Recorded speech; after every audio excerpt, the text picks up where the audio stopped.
Here is a question. Read it carefully and think about the answer. Let us solve it step by step. Let us begin solving this step by step.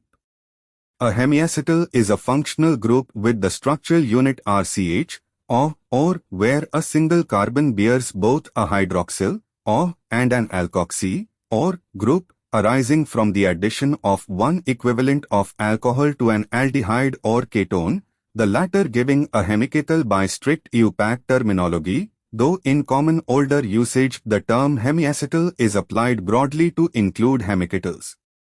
Step 1. Analyze option A. The cyclohexane ring has C1 bearing both O and OMe methoxy. This is a carbon bonded to two carbons of the ring, plus O and OMe.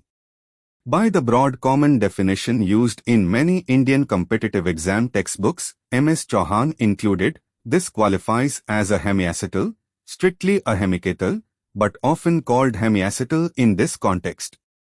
Step 2. Analyze option B. The six-membered ring contains one ring oxygen and C2 bears an OH group. This is a cyclic hemiacetal.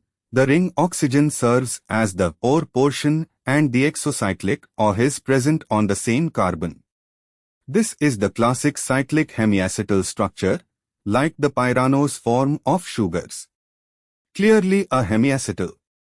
Step 3. Analyze option C. The three-membered epoxide ring has C1 bearing both H and O in addition to the ring oxygen. The ring oxygen acts as the ether oxygen, OR portion, and the OH is on the same carbon.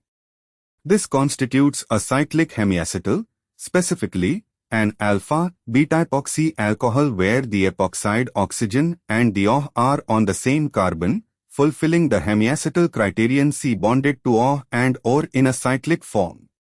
In MS Chauhan's framework, this is also counted as a hemiacetal.